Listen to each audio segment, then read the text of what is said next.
Second half action now. Leaders of Portmore United were ambushed at home as they were beaten 2-0 by Mount Pleasant FA in the Royal Nephew Jamaica Premier League at Ferdinand Park on Sunday. Just 4 days after jumping to the top of the table, Portmore United were reminded of the bullseye position they have taken up. They ran into the Caribbean Cup champions Mount Pleasant FA and came out the worse. Warner Brown showed his return to form. After scoring twice in midweek, he was on the double once more. His first came in the 32nd minute for Mount Pleasant's opener, and he closed out the show on the stroke of half-time with his second, as Mount Pleasant moved to 16 points, 8 behind Portmore. Every game Mount Pleasant plays is going to be a tough game.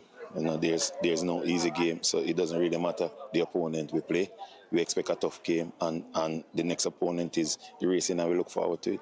Performance-wise, I think we played well. Otherwise, from the 2 goals that we conceded, I think we gave a good account of ourselves. I think, I'm happy with the performance, but not the result. Title holders Cavaliers suffered back-to-back defeats as they were beaten 4-1 by Racing United at Stadium East. The whistle had hardly left the lips of the referee when Nikhil Ellis had Racing in front after 2 minutes. And it was 2-0 when Ellis scored again, this time on the stroke of half-time. Romarian Thomas gave Cavalier a glimmer of hope when he cut the deficit in the 76th minute. But Dean Andre Thomas restored Racing's 2-goal lead in the 85th minute to make it 3-1.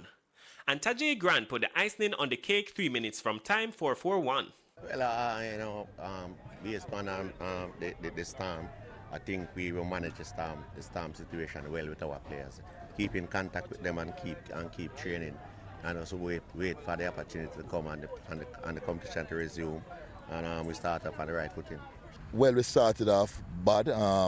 Honestly, I thought the first goal was an offside goal against us, but the referee made the call, so we had to live with it.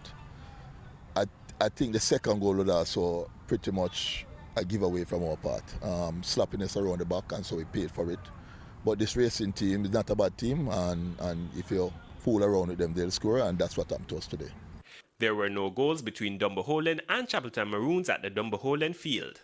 Daniel McLeod reporting for TVJ Sports.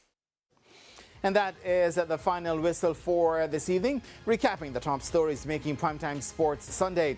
Jamaica's Sunshine Girls were once again blown away by England Roses, this time 81-30 inside the London Copper Arena in Game 2 of the Horizon Vitality Series on Sunday to lose the 2-match series 2-0. And leaders Portmore United were ambushed at home as they were beaten 2-0 by Caribbean champions Mount Pleasant FA in the Jamaica Premier League on Sunday at Ferdinand Park.